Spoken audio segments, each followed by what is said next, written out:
दोस्तों नमस्कार और आप सभी का एक नए और बहुत ही महत्वपूर्ण इंटरव्यू और रिपोर्ट में बहुत बहुत स्वागत है। मेरा नाम है सोहित मिश्रा। जैसे कि आप नीचे देख सकते हैं या जो आपने इससे पहले भी तस्वीरों में देखी है, कोल्हापुर में एक बार फिर से हिंसा भड़की थी। रविवार 14 जुलाई को ये हिंसा भड़की थी और एक बार फिर से सवाल यही उठ रहा है कि आखिर वहां पर हिंसा क्यों भड़क रही है। आज हम चर्चा करेंगे और बताएंगे कि कैसे कुछ लोग जो खुद को छत्रपति शिवाजी महाराज के प्रेमी कहते हैं, वो शिवाजी महाराज के नाम पर वहां पर एक ऐसी बस्ती को टारगेट करते हैं जहां पर मुस्लिम बहुल लोग हैं। आखिर क्या हो रहा है कोल्हापुर में, आज चर्चा इसी पर करेंगे और चर्चा करने के लिए हमारे साथ जुड़ रहे हैं गिरीश पोंडे जी। गिरीश जी एक जाने माने शख्स है कोल्हापुर से, वहां पर सामाजिक कार्यकर्ता भी हैं, काम भी करते रहते हैं, इस पूरे मामले पर पैनी नजर भी बनाए रखे हैं। और साथ ही साथ जब भी आप कोल्हापुर के कोई मुद्दे को उठाएंगे तो आप पाएंगे कि गिरीश जी और इनके जो साथी हैं वहां पर, ये युवा नेता भी हैं, छात्र नेता भी रह चुके हैं, इनका काफी वहां पर प्रभाव देखने मिलता है। बहुत बहुत स्वागत है गिरीश जी आपका। जब हम बात करते रहेंगे तब साइड बाय साइड हम ये तस्वीरें भी चलाएंगे कि हुआ क्या था और क्या हुआ था। दोस्तों ये तस्वीरें मैं आपको दिखाता हूँ, देख सकते हैं आप, गाड़ियां टूटी हुई हैं, गाड़ियों पर हमले किए गए हैं, घरों को तोड़ा गया है। मैं आपको बताता हूँ दरअसल ये मामला क्या है। कोल्हापुर के पास में छत्रपति शिवाजी महाराज का दोस्तों एक गढ़ है जिसका नाम है विशालगढ़। अब विशालगढ़ का इतिहास ऐसा है कि 1660 में ये वही एक गढ़ है जहां पर छत्रपति शिवाजी महाराज पहुंचे थे। उससे पहले छत्रपति शिवाजी महाराज पन्हाला फोर्ट में मौजूद थे, पन्हाला गढ़ में मौजूद थे, जब चारों तरफ से उन्हें दुश्मनों ने घेर लिया था। तब वहां से वो एस्केप होते हुए विशालगढ़ में आए थे। अब हुआ यह है कि ये गढ़ बहुत समय से जाना जाता है छत्रपति शिवाजी महाराज के नाम से ही, और वहां पर अतिक्रमण जो है, एंक्रोचमेंट, वो बहुत बढ़ गया था। अब एंक्रोचमेंट बढ़ गया था और ये कहा जा रहा था कि हमें वहां से एंक्रोचमेंट्स को हटाना है। पिछले कुछ समय से यहाँ पर लगातार चल रहा था कि हमको एंक्रोचमेंट को हटाना है, वहां पर जो अतिक्रमण बढ़ गया है उसे हटाना है, और उसके लिए एक मुहिम की शुरुआत हुई।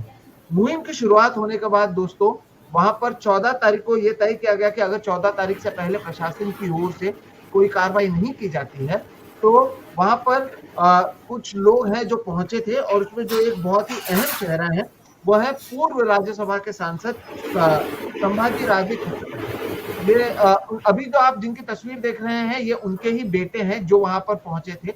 जिनकी तस्वीर आप देख रहे हैं वो शाहू महाराज हैं, छत्रपति शाहू महाराज। आपने इन्हें हमारे चैनल पर इससे पहले भी देखा हुआ है, ये वहां से लोकसभा के सांसद हैं।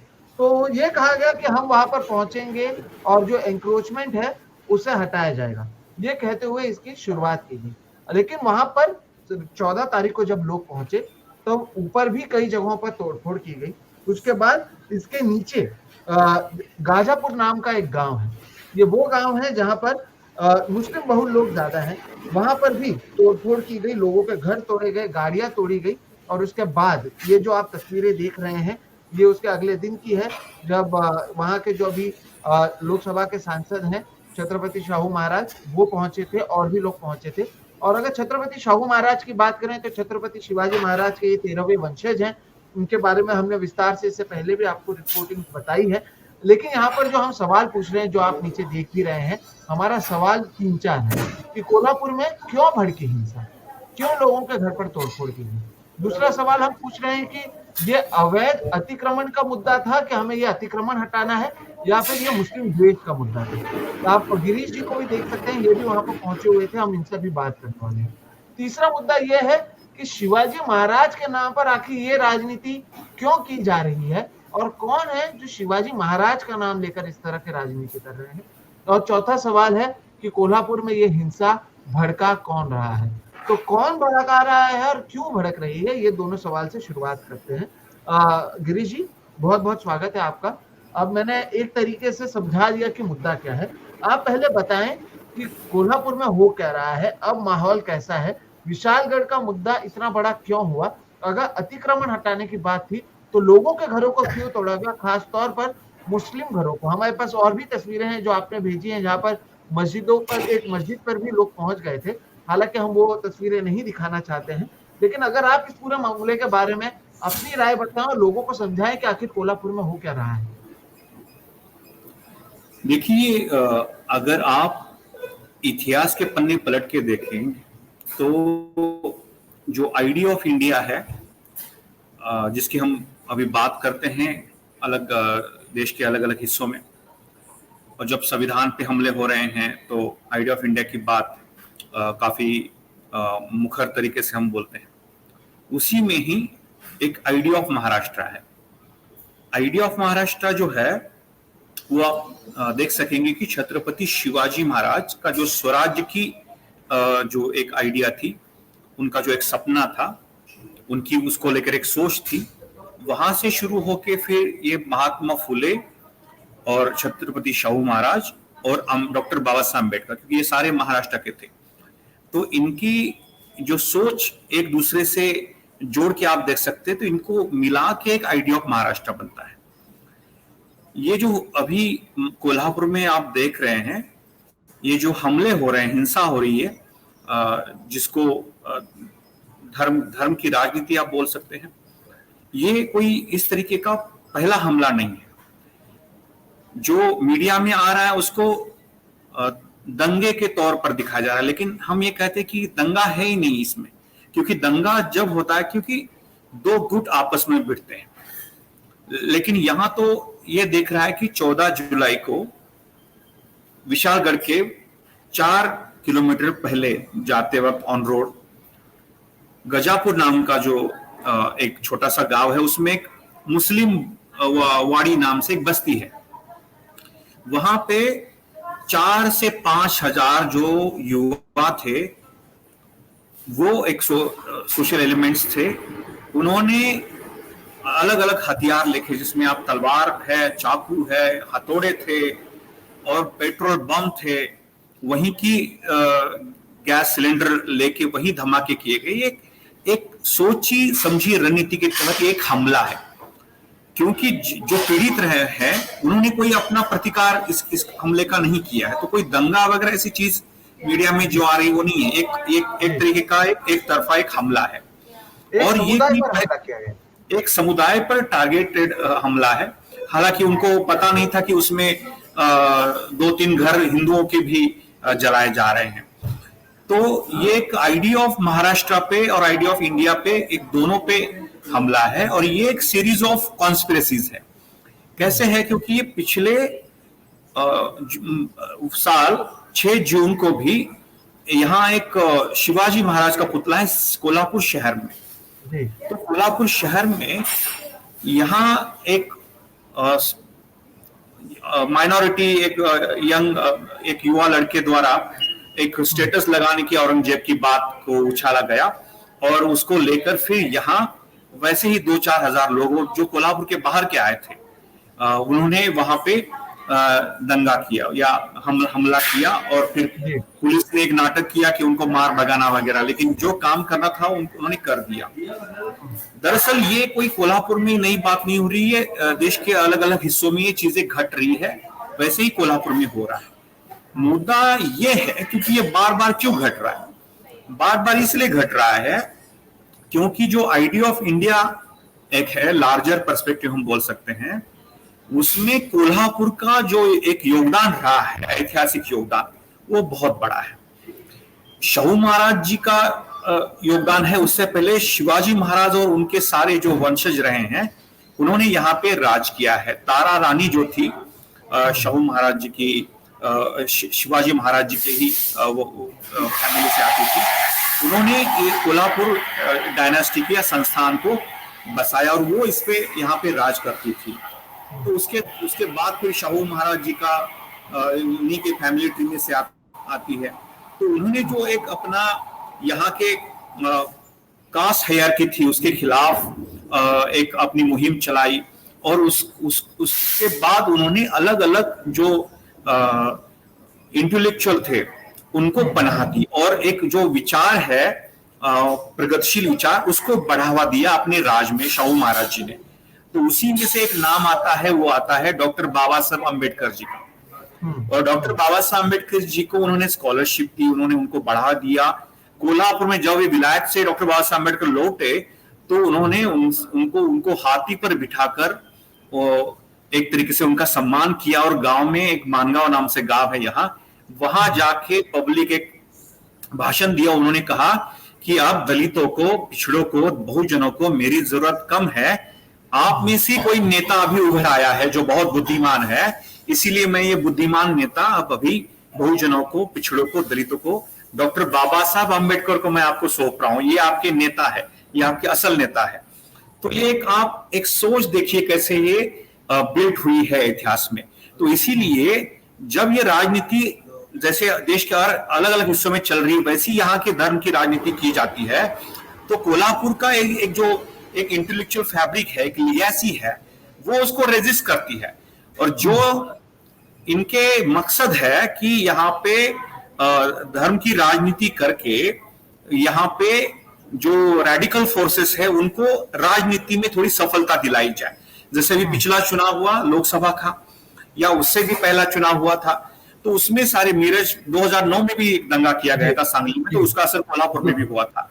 तो उसी में से क्या हुआ कि जिस तरीके से अपेक्षा उनको थी, जो इस तरीके की राजनीति धर्म की करते हैं, उनको सफलता नहीं मिल पाई, तो उनके मन में हमेशा एक शिकवा गिला रहा है कि भाई यहाँ हम प्रयास करते हैं लेकिन कोल्हापुर की जो जनता है, यहाँ की जो विरासत है साहू जी की, अम्बेडकर जी की, ये हमें सफलता नहीं लेने देती।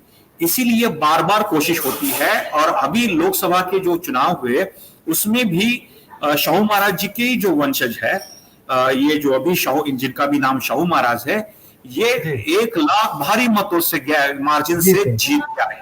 इसीलिए फिर अभी आप देख सकते हैं कि जो संसद अभी चुनाव हुए उसमें जो बीजेपी पिछड़ी है, उनको कम सीटें मिली है, उसमें महाराष्ट्र की एक बड़ा योगदान रहा है। महाराष्ट्र में जो 30+ सीटें आई हैं, इसीलिए अब विधानसभा के चुनाव के मद्देनजर, क्योंकि अब 1.5-2 महीना रह गया है, इसीलिए वो ये सारी कोशिशें जो है, ये सारी जो कॉन्स्पिरेसी षड्यंत्र जो है ये रच रही, इसी का ये जो 14 जुलाई का चैप्टर है वो एक हिस्सा है, ऐसा हमारा मानना है। ठीक, गिरीश जी, लेकिन अब मैं ये तस्वीरें लोगों को दिखाता हूँ। ये जो दोस्तों आप तस्वीरें देख रहे हैं, जिस छत्रपति साहू महाराज की बात गिरीश जी ने की है, जो वहां से अभी सांसद बने हैं, कांग्रेस पार्टी से आते हैं, ये उनके बेटे हैं जिन्हें आप अभी अपने स्क्रीन पर देख रहे हैं। और ये विशालगढ़ की ही तस्वीरें हैं जो मैंने उनके ही फेसबुक पेज से निकाली है। इनका नाम है संभाजी राजे छत्रपति, ये उनके बेटे हैं। साथ ही साथ पहले भारतीय जनता पार्टी से राज्यसभा के ये सांसद रह चुके हैं। अब इनकी ओर से ही ये अतिक्रमण का मुद्दा उठाया गया था, इनकी ओर से ही कहा गया था, ये जो हर हर महादेव के बैनर थे वो लगाए गए थे। ये कह रहे थे मैं लगातार मुख्यमंत्री एकनाथ शिंदे से बातचीत करने की कोशिश कर रहा हूं। तो गिरीश जी, ये मुद्दा तो शुरुआत यहीं से हुई थी कि अतिक्रमण को हटाना है, ठीक है, आप ये मुद्दा लगातार उठा रहे थे, लेकिन अतिक्रमण के नाम पर उस गढ़ के नीचे जो मुसलमानों के घर हैं वहां पर हमला करना, वहां पर तोड़फोड़ करना, और आप कह रहे हैं कि इसके पीछे भारतीय जनता पार्टी की राजनीति हो सकती है क्योंकि हालात उनके फेवर में नहीं है। अगर हम बात करें, और कोल्हापुर का इसमें अहम रोल रहा है, लेकिन उसमें एक अहम रोल जिन्हें हम अभी स्क्रीन पर दिखा रहे हैं उनका भी रहा है, जो खुद यहाँ के जो सांसद हैं उनके बेटे हैं।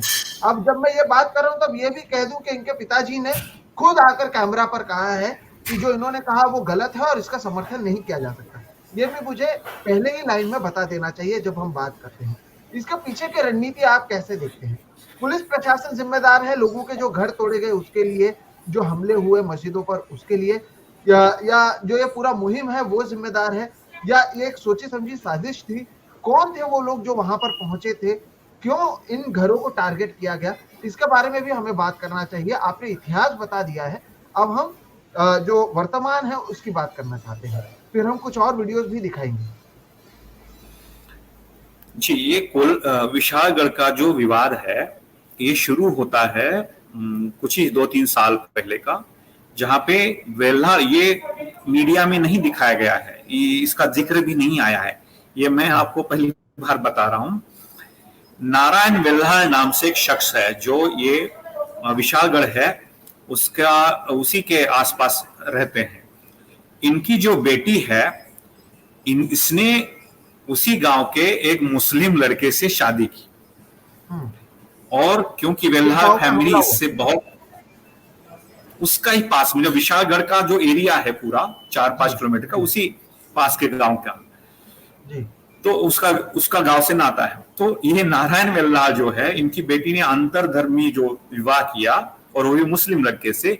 इससे आप समझ सकते हैं कि ये बहुत गुस्सा थे और इसको लेके फिर वो वहां के माइनॉरिटीज को, अल्पसंख्यक समुदाय को कैसे टारगेट किया जाए, इसलिए वो सोच रहे थे इसके बारे में। वो जो अभी लड़का लड़की जो है जिन्होंने शादी की है हिंदू मुस्लिम, वो भी यहाँ नहीं रह रहे, वो पुणे में रह रहे हैं। तो उन्होंने सोचा कि अगर इनको टारगेट करना है तो ये जो हिंदुत्ववादी लोग हैं, रेडिकल ऑर्गेनाइजेशन है, उनका सहारा लिया जाए। तो अतिक्रमण वगैरह जो आप देख सकते हैं, क्योंकि ये कोई बड़े रईस और कोई रिच फैमिलीज वहां नहीं रह रही है, वो छोटे मोटे जो अपने हर रोजमर्रा की जिंदगी के अपना अपना गुजारा करने के लिए छोटी मोटी कमाई करते हैं, छोटे मोटे ठेले लगाते हैं, ऐसे लोग वहां पे 156 फैमिली किले पर है। तो उसमें से लगभग 20% से ज्यादा वो हिंदू फैमिलीज भी है, और हिंदू फैमिलीज भी उसमें है। अब कुछ एक यहाँ पे सामाजिक कार्यकर्ताओं का ग्रुप था, उन्होंने इसके बारे में अपना कैंपेन शुरू किया और काफी टेक्निकलिटीज वगैरह जिला प्रशासन के सामने लाई, और उसमें फिर एंट्री होती है 2 साल पहले संभाजी राजे जी की। अब संभाजी राजे जो है उस समय सांसद भी थे, राज्यसभा बीजेपी के नॉमिनेटेड सांसद थे, और उनकी एंट्री हुई, फिर मीटिंग्स हुई काफी, और मीटिंग्स होने के बाद जो 156-158 कुल फैमिलीज का जो वहां पे एनक्रोचमेंट है, और भी वो कोई बड़ा नहीं है, जैसे आप लोहे के इनके इससे बना हुआ अलग अलग बहुत कच्चा जिस तरीके के मकान होते हैं ना, उस तरीके के मकान बनाए हैं। हाँ, और फिर सड़क से आगे जाके फिर थोड़ा कुछ और बढ़ाया उन्होंने अपना एरिया, इस तरीके के वहां पे है। और जो इससे जोड़ के बोला जाता है कि वहां पे प्राणी हत्या होती है दरगाह को बलि चढ़ाने के लिए, वो तो पहले ही पुरातत्व विभाग ने 2 साल पहले ही बंद कर दिया, तो वो कोई इशू नहीं है। अब रहा ये एनक्रोचमेंट का इशू जो है, 2 साल पहले उसमें से 7 फैमिली जो है उन्होंने हाई कोर्ट, क्योंकि वहां पे जिला प्रशासन कार्रवाई कर रहा था, तो उसमें से 7 फैमिली जो है वो हाई कोर्ट चली गई। हाई कोर्ट ने उसमें उसको स्टे दे दिया कि कोई कार्रवाई इस पे ना होने पाए। अब देखिए, ये कोई विशालगढ़ का एक मसला नहीं है, बीजेपी और उनके जो सहयोगी दल है वो हमेशा ऐसे जो विवादास्पद इश्यूज है उनको पेंडिंग रखती है। इसका बहुत बड़ा उदाहरण आप देख सकते हैं कि इन्होंने जो हाईकोर्ट में केस अभी चल रहा है, इसमें अपने सरकारी वकील को ही काफी डेट्स अटेंड करने के लिए नहीं भेजा है, तो केस आगे कैसे बढ़ेगा? और लीगली, क्योंकि ये यहाँ पे संविधान का राज चलता है, यहाँ पे कोई ऐसे हथौड़ा लेके कोई काम नहीं कर सकता, कोई भी गया और जाके तोड़ दिया। तो अगर संविधान और यहाँ पे कोर्ट के दायरे और एग्जीक्यूटिव बॉडी जो जिला प्रशासन है उनके द्वारा ही ये करना है, तो आपको अपना वकील जो है कोर्ट में पेश होना पड़ेगा, ट्रायल लेना पड़ेगा, उसका हियरिंग होगा, फिर जजमेंट आएगा।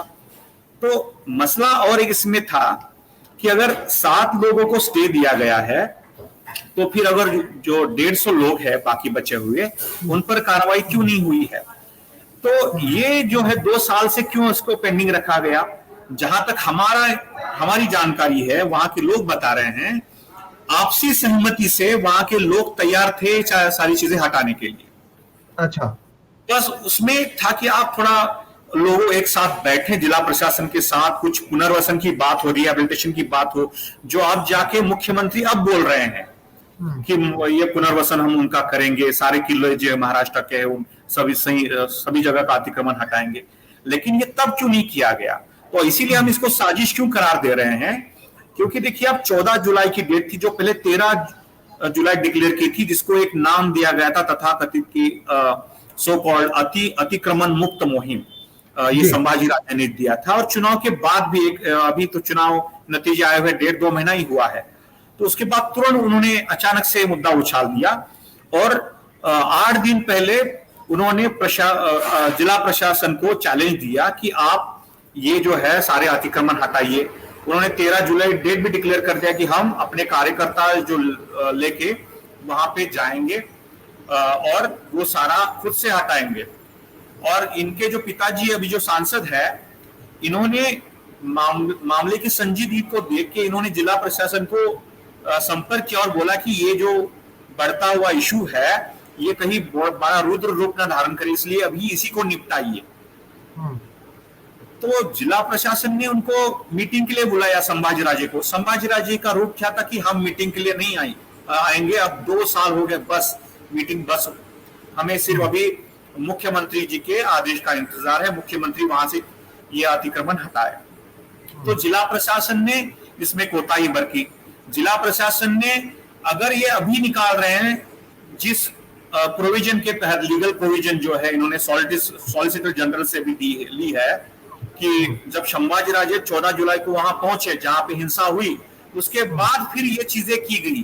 तो हमारा ये यहाँ के लोगों का सवाल है, जो शाहू महाराज जी भी बोल रहे हैं, अभी यहाँ के सांसद है और सारी प्रगतिशील ताकतें जो संगठन है ये बोल रहे हैं कि अगर ये अभी करना तो ये पहले क्यों नहीं किया गया। एक बात। दूसरी बात है कि सभी लोगों को ये लग रहा था कि यहाँ पे ये मामला काफी सेंसिटिव होगा, वहां पे ऑन रोड काफी माइनॉरिटी बस्तियां है, थोड़ी बस्तियां है सिलेक्टिव, तो उन पर भी हमला हो सकता है। विशालगढ़ वहां पे जाके भी बहुत सारी चीजें हो सकती है। और यहाँ पे काफी सारे ऐसे, संभाजी भिड़े जी का आप नाम ले सकते हैं, बहुत सारे स्लीपर सेल टाइप के जो संघ परिवार से जुड़े हुए हैं, ये सारे संघ के लिए, बीजेपी लिए काम करते रहते हैं, ऐसा माहौल बनाने के लिए ये संगठन है मौजूद यहाँ पे। तो ऐसी चीजों को देखते हुए संभाजी राजे जी को वहां पे सिटी में ही उनको रिस्ट्रिक्ट करना चाहिए था 14 तारीख को। 13 तारीख उन्होंने बोला था, लेकिन इसमें जो भी आप वीडियो दिखाने वाले हैं, रवि पड़वल नाम से जो इंस्टाग्राम के सोशल रील्स चलाने वाले लोग हैं, वो पूना से निकले थे, क्योंकि ये यहाँ पे काम, मतलब 13-14 तारीख का एक दिन का महत्व यहाँ है कि शिवाजी महाराज जो विशालगढ़ पे पहुंचे थे, जो एक बड़ी लड़ाई के तौर पे जिसको इतिहास में दर्ज किया गया है, तो पावन खिल जहाँ पे बाजी प्रभु देशपांडे और उनके साथी शिवाजी महाराज जी के लिए अपना बलिदान दिया था, और शिवाजी महाराज सुरक्षित तरीके से पहुंच गए थे पन्ना से फिर यहाँ तक, विशालगढ़ तक। तो वहां पे पन्नागढ़ पावन दिन जिसको बोला था, वो भी बनाने वाले थे। तो ये रवि पड़वले वगैरह जैसे लोग जो थे पूना से वगैरह चल के आ रहे थे, तो उन्होंने संभाजी राजे जी से संपर्क किया। तो अचानक से उन्होंने उनके विनती पे या उनके रिक्वेस्ट पे डेट बदल दी और 14 जुलाई कर दी। 14 जुलाई कर दी, ये सारा हो रहा था। तो अगली पहली 14 जुलाई से ही पहले रात में ही, 13 तारीख की रात में ही ये रवि पड़वले वगैरह अपने चुनिंदा कार्यकर्ता, ये 30-40 के आसपास थे, वहां पे आ गए थे। तो पुलिस ने पहली 144 की धारा वहां अगर जमाबंदी का आदेश दिया था, तो ये सवाल खड़ा होता है, सबसे पहला सवाल, कि वहां पे ये लोग पहुंचे कैसे। संभाजी राजे 11 बजे तक कोल्हापुर सिटी में थे, वहां से 60 किलोमीटर की दूरी पर ये विशालगढ़ है। तो वहां 12 बजे पहुंचे थे, लेकिन ये रवि पड़वल और उनके जो साथी थे, इन्होंने सुबह 9 बजे से ही ये वहां पे हिंसाचार शुरू कर दिया था। अब आपने जो बात कही है की जो बात है कि सबसे बड़ा मुद्दा जो है उसमें, दूसरा मुद्दा है कि विशालगढ़ का अतिक्रमण की बात हो रही थी और विशालगढ़ के अतिक्रमण पीछे रह गया, और वहां से 4 किलोमीटर दूर जहां पे कोई अतिक्रमण का मुद्दा नहीं है, जो लोग पूरा निष्पाप इनोसेंट लोग हैं, उनकी बस्ती पर मुस्लिम वाड़ी जो है, वहां पर क्यों हमला किया गया। वहां की मस्जिद जो है वो भी पुराने शिवाजी महाराज जी के जमाने से चली आ रही है, सभी के पास लीगल डॉक्यूमेंट है। तो वहां पे एक षड्यंत्र के तहत वहां पे हिंसा की गई, जिसका इस विशालगढ़ अतिक्रमण से कोई लेना देना नहीं था। तो ये है असली इसमें षड्यंत्र। और गिरीश जी ने जैसे कि बताया कि ये जो मुद्दा है, इसकी असली वजह भी इन्होंने बताई कि कैसे कुछ साल पहले वहां पर इंटर रिलीजन मैरिज हुई थी, और तब से कुछ वहां पर ऐसे गुट थे जो एक तरीके से मुसलमानों को टारगेट करना चाहते थे। अब उन्हें मौका मिल गया। अब जो आंकड़ों की बात की है, 140 से ज्यादा वहां पर ऐसे अतिक्रमण है जिसे अवैध बताया जा रहा है, और उसमें से 6 से 7 ऐसे अतिक्रमण है जिसकी बात अभी गिरीश जी ने की, जो अब अदालत में है और जिसकी वजह से मामले की सुनवाई चल रही है। अच्छा ठीक है, आपने कहा कि आपको अतिक्रमण हटाना है। पहली बात तो किसी को भी अपने हाथ में कानून लेने का अधिकार नहीं है। अगर अतिक्रमण है तो उसे प्रशासन हटाएगा। आप कोई भी रहे, आप किसके भी वंशज रहे, आप कितने भी ताकतवर नेता रहे, आपको यह अधिकार कोई संविधान ने नहीं दिया है कि आप अपने आधार पर, अपने दम पर उस अतिक्रमण को हटाएं। नंबर 1। नंबर 2 वहां पर ये जो एक और चीज जो गिरीश जी ने की कि जहां पर से आपको अतिक्रमण हटाना था उससे 3 किलोमीटर दूर अगर आप गाजवापुर में जाते हैं जहां पर मुस्लिम समुदाय के लोग ज्यादा मौजूद हैं और उनके घरों पर हमला करते हैं जिनका इससे कोई लेना देना नहीं है, ये क्या दर्शाता है। और वहां पर लोग जो पहुंचे हैं, अब दोस्तों मैं आपको 2 वीडियो दिखाता हूँ। ये वीडियो है रवि पड़वल के, ये दोनों वीडियो को आप देखिए, फिर हम चर्चा को आगे बढ़ाते हैं। 1-1 मिनट का वीडियो है, मैं आपको मराठी में का जो हिंदी अनुवाद है वो भी बताऊंगा और उसके बाद आपको थोड़ा और एक क्लैरिटी मिलेगी कि आखिर ये सब हुआ क्यों। पहला वीडियो दिखाते हैं। मित्रांनो, यावेळी काय पंढरीनाथाचं दर्शन होणार नाही. छत्रपतींनी मोहीम दिली आहे, विशाळगड मुक्त करायचा आहे. डेक्कनच्या धर्मवीर छत्रपती संभाजी महाराजांच्या स्मारकापासून 29 तारखेला सकाळी 9 वाजता पायी निघणार, विशाळगडापर्यंत पायी जाणार फौजे सहित. लवकरच भेटू विशाळगडावरती. जय भवानी, जय शिवराय, जय शंभूराजे, जय हिंदू राष्ट्र. और एक दूसरा वीडियो भी शिवराय मित्रांनो, विशाळगड मुक्ती संग्रामाच्या आज 5व्या-6व्या मुक्कामी बंडादादा साळुंके इथं आले आणि विशाळगडासाठी पांढरपाणी 13 तारखेला जिथं आम्ही मुक्कामी जाणार आहे तर सर्व हिंदूंनी बहुसंख्येने यावं, याच्यासाठी आता पुढचं दादा बोलतील. आपणा सर्वांना जय श्रीराम. विशाळगडच्या मुक्ती संदर्भात पुण्यावरून जे मंडळी आले त्या मंडळींचं पहिला मी स्वागत करतो, कारण असं पुण्यावरून नाही तर महाराष्ट्रातून आमचे आले पाहिजे. कारण छत्रपती शिवाजी महाराजांचा विशाळगड हा कायद्यानं सुरक्षित आहे काय हे पहिला बघणं गरजेचं आहे. आणि कायद्याचं जे माणसं सांगतात तिथं जे अतिक्रमण झाले किंवा काय झाले हे पाहण्यासाठी सर्व शिवप्रेमीने गडावर यावं. 14 तारखेला कुणाला 13 तारखेला जर उपलब्ध असलं 13 तारखेला पांढऱ्या पाण्यापाशी यावं, नाहीतर 14 तारखेला विशाळगडावर यावं. आणि ही माझी कळकळी विनंती आहे. जय श्रीराम. तो जय श्री राम के नारे लगे जबकि शिवाजी महाराज और जय श्री राम का कोई लेना देना नहीं है। और इससे पहले वाले वीडियो में अगर आप देखेंगे तो अंत में जय हिंदू राष्ट्र कहा गया। और ये कुछ दिनों पहले वाले वीडियोस हैं जो सोशल मीडिया पर आए थे कि 14 तारीख को आप पहुंचिए, हमें वहां से जो अवैध अतिक्रमण है उसे हटाना है और विशालगढ़ को मुक्ति दिलानी है। जय श्री राम के नारे लगे, जिस दिन वहां पर हमले हुए उस दिन भी नारे लगे। अब गिरीश जी मुझे बताइए, ये रवि पड़वल है कौन? ये कोल्हापुर से नहीं है, इतना तो मुझे भी पता है। ये है कौन जिनके ये वीडियोस वायरल हुए? और जो दूसरा सवाल मैंने आपसे पूछा था, जो लोग वहां पर पहुंचे थे लाठियों के साथ, तलवारों के साथ, क्या वो कोल्हापुर से लोग थे? वो कहाँ से लोग थे? और जब विशालगढ़ जाना था तब वो मुस्लिम गांव में ये लोग कैसे पहुंच गए? इसके बारे में थोड़ा अगर आप बताएं। अगर जिला प्रशासन की तैयारियों के बारे में बोला जाए तो हम भी आंदोलन करते हैं अलग अलग मेहनत कश लोगों के लिए, किसानों के लिए, छात्रों के लिए। हमें भी पुलिस हमारे इस आंदोलन के साथ कैसे डील करती हमने देखा है। हमें रिस्ट्रिक्ट किया जाता है, अगर वहां उसको बहुत डर लग रहा है, पुलिस को किसी चीज की आशंका है तो हमें नजर कैद किया जाता है घर में। 144 धारा वहां पे लगा के फिर हमें वहां से दूर रखा जाता है, कोई भी रास्ता खाली नहीं छोड़ा जाता है जहां से आंदोलक वगैरह आ सके। तो यहाँ पे आप देख सकते हैं कि ये रवि पड़वल नाम से जो है, जिसकी हमें भी इतनी पहचान है कि इसके सारे आप इंस्टाग्राम पे अगर रील सर्च करेंगे तो ये पहले से ही सिर्फ हिंदू राष्ट्र, जय श्री राम, अल्पसंख्यकों के खिलाफ एक माहौल बनाना, अलग अलग विवादास्पद बयान देना, बहुत हिंसा को उकसाना, ये चीजें उसके वीडियो में दिखती है। तो ये कोई जाना माना नाम नहीं है। और हम अगर ढूंढे इंस्टाग्राम पे, ऐसे बहुत से लोग जो है वो काम करते हैं, वो कोई संगठन का नाम नहीं लगाते हैं। और इस तरीके के संघ परिवार की काम करने का एक तरीका है। जैसे गांधी जी को जब नथुराम ने मारा तो पहले आरएसएस के उसका संबंध था, लेकिन आरएसएस ने हाथ खड़े कर दिए, बोले कि नथुराम के साथ हमारा कोई वास्ता नहीं है। तो ये इसी टैक्टिक्स के साथ, स्ट्रेटेजी के साथ ये चीजें चलती है। आपने वीडियो में दूसरा इंसान दिखाया तो वो बंडा साहू के नाम से, ये स्थानिक यहाँ पे है। ये काफी सारे, ये भी काफी विवादास्पद हस्ती है यहाँ के, जो धर्म के राजनीति में एक मोहरा बन के अपना हर 2 महीने में चीजें करते रहते हैं, कुछ षड्यंत्र करते रहते हैं। तो ये सारी चीजें पब्लिक डोमेन में थी, सारे व्हाट्सएप में चल रही थी। हमारा कोई आंदोलन का कोई व्हाट्सएप का एक मैसेज भी जाता है तो पुलिस का फोन आ जाता है कि आपका कहाँ आंदोलन हो रहा है। तो इसका मतलब साइबर सेल का पुलिस का पूरा सर्वेलेंस चलता है। तो इस सर्वेलेंस से ये लोग कैसे बच जाते हैं? अगर पुलिस ने पांडर पानी जिसने आह्वान किया है वहां से 10 किलोमीटर दूर है, 10 किलोमीटर वहां पे पहुंचने की बात करते हैं, जहां पे हम दूसरे दिन लोगों को एक वहां पे मिलने के लिए जा रहे थे शाहू महाराज जी के साथ वगैरह, तो वहां पे हमें रोका गया।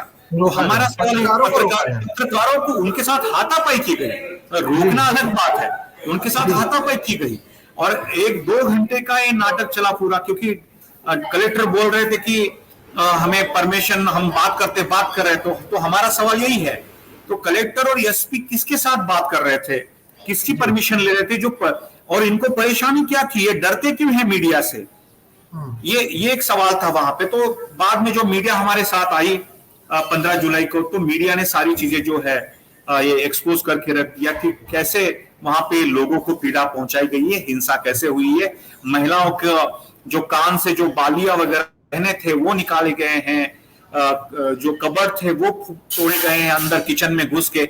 और ये देखिए, आप सिर्फ इमेजिन करिए, ये सुबह 9 बजे से शाम के 5 बजे तक चल रहा था, संभाजीराजे 12 बजे पहुंचे।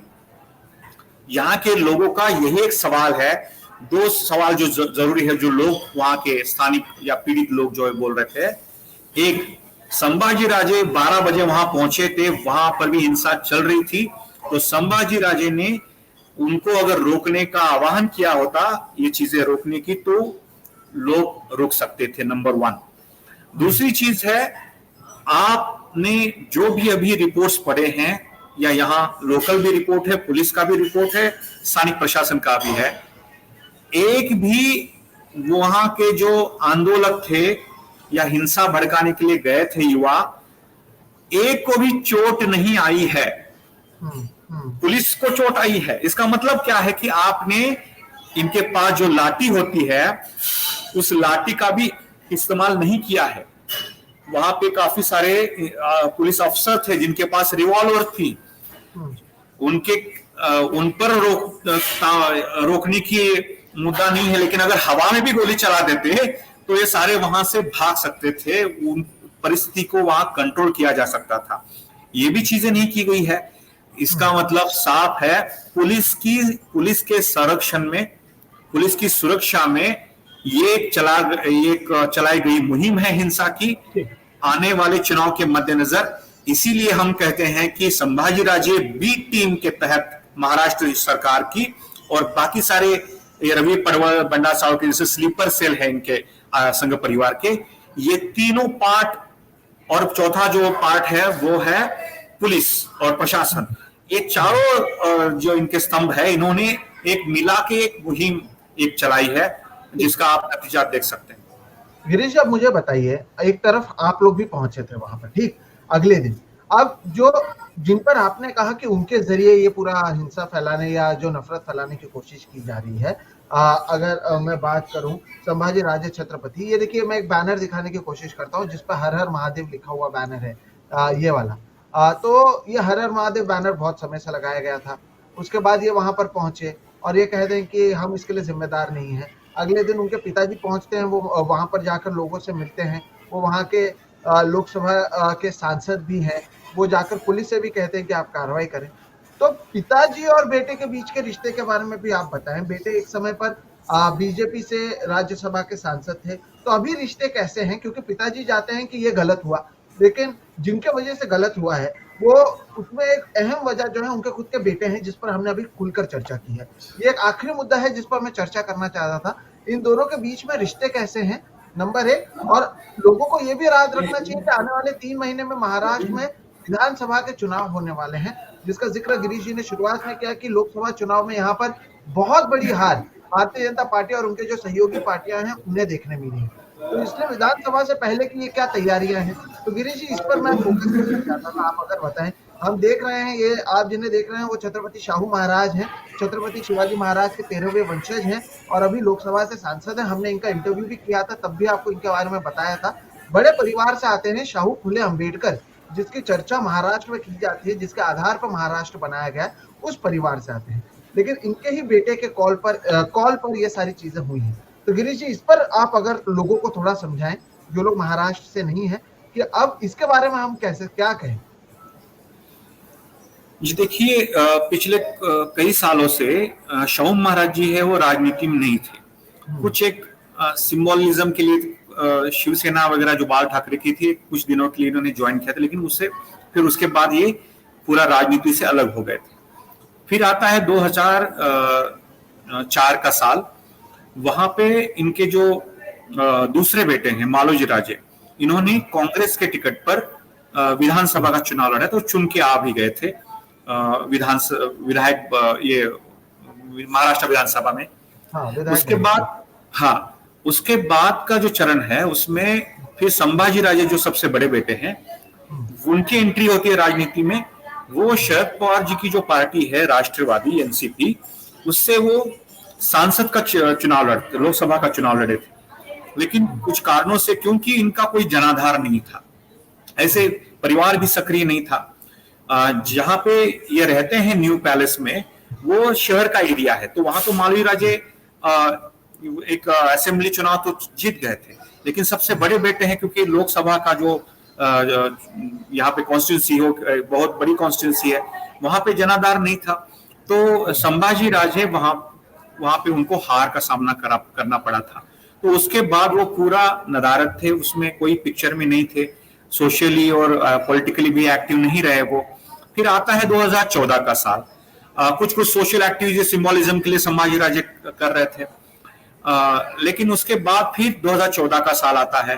फिर मराठा आरक्षण और गढ़ किलों का संरक्षण, ऐसे कुछ जो हम आप कह सकते हैं कि भावनात्मक इश्यूज है, उस पर वो काम बीच बीच में कर रहे थे। तो उसके आधार पर, और क्योंकि मोदी सरकार को एक मराठा चेहरा और महाराष्ट्र का जो वेस्टर्न महाराष्ट्र की राजनीति है, वहां पे दो फैमिली जो डायनास्टी है वो जरूर थी। एक था सातारा का, जहां पे उदयन राजे को लोकसभा का टिकट दिया गया था, और क्योंकि संभाजी राजे का जनाधार नहीं था, इसीलिए उनको एक काम किया गया कि प्रेसिडेंट नॉमिनेटेड, जो बीजेपी के कोटे से उनको नॉमिनेट किया गया राज्यसभा में। हालांकि वो बीजेपी के एक्टिव मेंबर नहीं रहे, लेकिन बीजेपी को सपोर्टिव रोल जो है वो निभाते रहे संभाजी राजे जो है। फिर उनका जो कार्यकाल है वो खत्म हुआ ये कोरोना के आसपास, कोरोना समय के आसपास।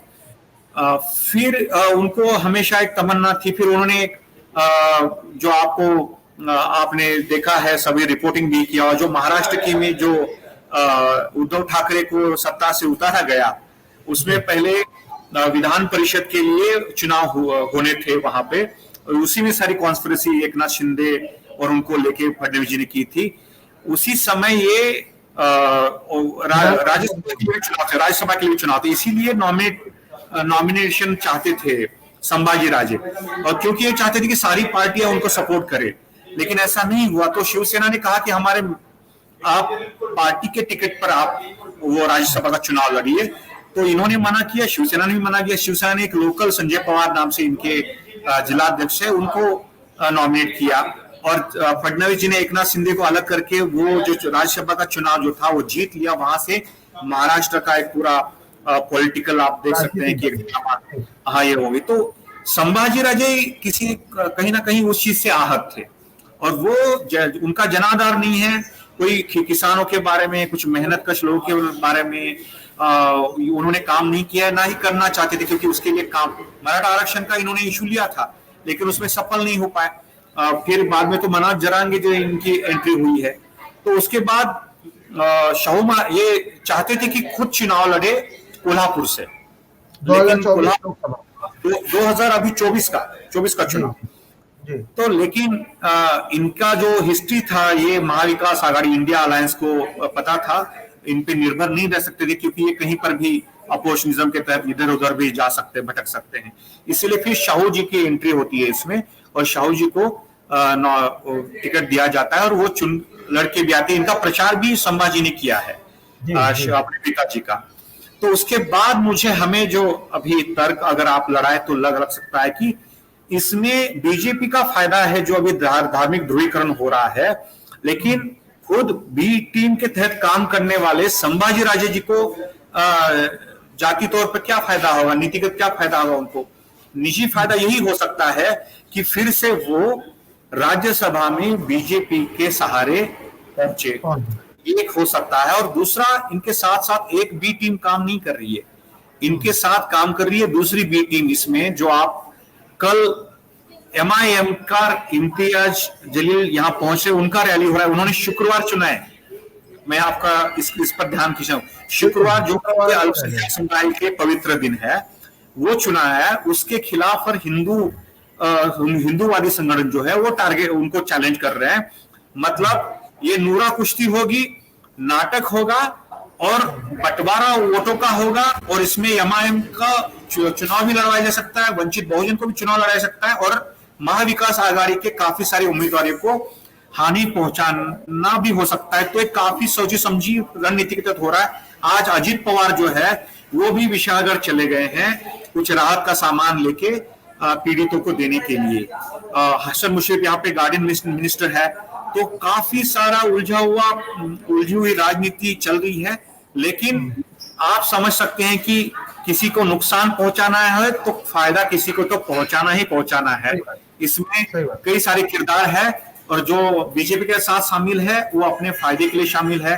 अब MIM की एंट्री हुई है, लेकिन कोल्हापुर की, अभी मैं बता रहा हूं कि कोल्हापुर की जो प्रगतिशील जनता है, जिसमें दलित होंगे, काफी सारी राजनीतिक पार्टियां हैं जो संविधान में विश्वास रखती है, इन्होंने पहले भी कर दिखाया है कि ऐसे चीजों को, कॉन्स्पिरेसीज को इन्होंने कभी सफल नहीं होने दिया है। इस बार भी जो है आज रैली हो रही है, सद्भावना रैली, इसमें भी काफी सारा जन सैलाब उमड़ेगा।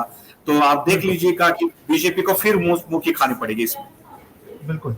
गिरीश जी ने दोस्तों देखिए सारी चीजों को समझाया, इसकी शुरुआत कैसे एक लव मैरिज से होती है, फिर उसके बाद इस पे जो अलग अलग राजनीतिक पार्टियां हैं उनके अपने अपने जो फायदे हैं उसका मुद्दा है, फिर उसके बाद शुक्रवार को ही AIMIM के नेता वहां पर पहुंचने वाले हैं, तो एक तरीके से फिर से जो ये मुद्दा है उसे गर्म रखने की कोशिश की जा रही है। कुछ लोगों के अपने निजी फायदे हैं, लेकिन यहाँ पर सवाल यही है कि यहाँ पर सबसे बड़ा जो आरोप लगना चाहिए, अगर आप मुझसे पूछें तो वो आरोप लगता है पूर्व राज्यसभा सांसद संभाजी राजे छत्रपति पर। आप एक ऐसे परिवार से आते हैं जिसका इतिहास महाराष्ट्र में बहुत बड़ा है, और आपके अगर एक बोलने पर इतने लोग वहां पर पहुंच रहे हैं, तो आपको सबसे पहले पहुंचना चाहिए कि क्या आप कानून अपने हाथ में ले सकते हैं।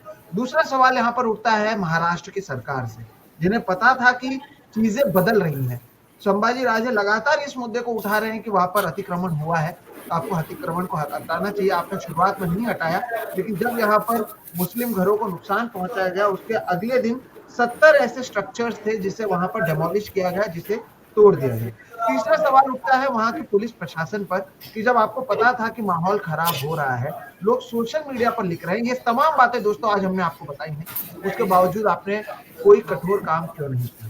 क्योंकि अंत में हुआ क्या, जो गरीब का घर है वो तोड़ा गया, उनके गहनों को लूटा गया, उनके पैसों को लूटा गया, उन्हें नुकसान पहुंचाया गया, और अब इसके ऊपर कई लोग जो है वो राजनीति सीख रहे हैं। कई लोग वहां पर जो पहुंचे थे वो अपने आप को छत्रपति शिवाजी महाराज के भक्त, जिसे यहाँ पर महाराष्ट्र में शिव भक्त कहा जाता है, वो अपने आप को शिव भक्त कहते हैं। तो मैं सिर्फ इतना कहना चाहूंगा कि आपने या तो शिवाजी महाराज को पढ़ा नहीं है या फिर आप ढोंग कर रहे हैं, क्योंकि शिवाजी महाराज वो हैं जो कहते थे कि जब आप लड़ने जाएं तो किसान के खेत में अगर कोई उपज या फसल लगी है उसको भी नुकसान ना पहुंचे, इसका काम आप देखिए, उस पर भी आप नजर बनाए। और आप शिवाजी महाराज का नाम लेकर उनके लिए एक पवित्र गढ़ से 3 किलोमीटर दूर मुसलमानों के घरों को तोड़ते हैं, उन पर हमला करते हैं, तो आप शिवाजी महाराज को बदनाम कर रहे हैं। आप शिवाजी महाराज का नाम लेकर उनके लिए कोई कार्य नहीं कर रहे हैं, आप किसी नेताओं के राजनीति को जरूर सिखा रहे हैं, उसके अलावा आप कुछ नहीं कर रहे हैं, ये मैं जरूर कहता हूँ। गिरीश जी, आपके आखिरी कमेंट्स आप कुछ कहना चाहते थे, फिर हम इसे खत्म करते हैं।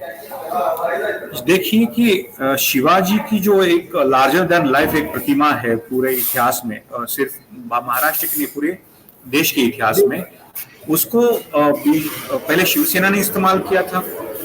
शिवसेना पार्टी टूटने के बाद थोड़ा इस तरफ झुकी है, प्रगतिशील विचारों की तरफ, लेकिन उससे पहले बीजेपी ने भी इस्तेमाल करने की कोशिश की है। लेकिन जैसे गोविंद पानसरे की किताब थी शिवाजी कौन थे नाम से, हुआ शिवाजी, उसको लेकर काफी सारे इतिहासकारों ने ये बहुत स्पष्ट तौर से समझाया है। आप देखिए कि यहाँ जो बताया जाता है कि विशालगढ़ पे जो मलिक रेहान का दरगाह है वो शिवाजी के समय से है, और जिसको शिवाजी ने या शिवाजी के जो आने वाले वंशज थे उनके बाद भी उन्होंने हानि नहीं पहुंचाई है। और जिसको जहां पे जाते मैंने खुद देखा है, हम बचपन से वहां जाते हैं, वहां पे हिंदू मुस्लिम और बाकी सारे भी धर्म जाति के लोग जो है वो जाके चढ़ावा देते हैं उस दरगाह में, क्योंकि दरगाह जो है लोगों को समझना पड़ेगा कि शिवाजी के जो पिताजी थे, जैसे अहमदनगर में एक दरगाह था, वहां पे शिवाजी के जो पिताजी थे शाहजी, और शाहजी के पिताजी मतलब शिवाजी के जो दादाजी थे वो उस दरगाह के वहां पे जाके माथा टेकते थे, उसके फॉलोअर थे, और उसी बाबा वहां के बाबा जो दरगाह में थे उनके वहां के नाम पर ही उन्होंने जो शाह शरीफ दरगाह था उनके दोनों के नाम पर एक का नाम रखा था शाहजी और एक का नाम रखा था शरीफ जी, मालोजी राजे जो उनके पिता थे। मतलब शिवाजी राजे के पिताजी का नाम ही उस दरगाह के नाम से था। शिवाजी के सैन्य में पूरे सरदार से किलेदार, विशालगढ़ से लेके और किलों में वो सारे मुस्लिम सरदार थे। और जब हम अभी विशालगढ़ में जाके हमने देखा कि कुरान की प्रत जो है वहां से जो कॉपी है वो उसको फाड़ा गया, तोड़ा गया, उसको अपमान किया गया। शिवाजी का जो कहानी सभी को पता है, ये बीजेपी भी नकार नहीं सकती है। जब उनको एक ऐसे कुरान उनके सरदार ने ला के दी, हमें मिला है, तो इन्होंने उसको सम्मान पूर्वक तरीके से अपने मुस्लिम सरदार या अपने मुस्लिम सैनिक को सौंप दी। उन्होंने कहा कि हमारा धर्म अगर हमें प्यारा है तो उनका भी उनको प्यारा है। ये उनके वाक्य उनके काफी सारे खतों में दर्ज है। तो ये शिवाजी की जो एक प्रतिमा है, सारे धर्मों को, सारी जातियों को एक सोशल फैब्रिक जो है उसको साथ लेके चलने की, इसको सारा झुटलाते हुए, इसको मैनिपुलेट करते हुए बीजेपी ज्यादा देर तक अपना ये राजनीति नहीं कर पाएगी। आप जानते हैं कि यहाँ पे शक्तिपीठ हाईवे के खिलाफ किसान आंदोलन कर रहे हैं, बेरोजगारों का आंदोलन चल रहा है, छात्र आंदोलन कर रहे हैं, महिलाएं आंदोलन कर रही है।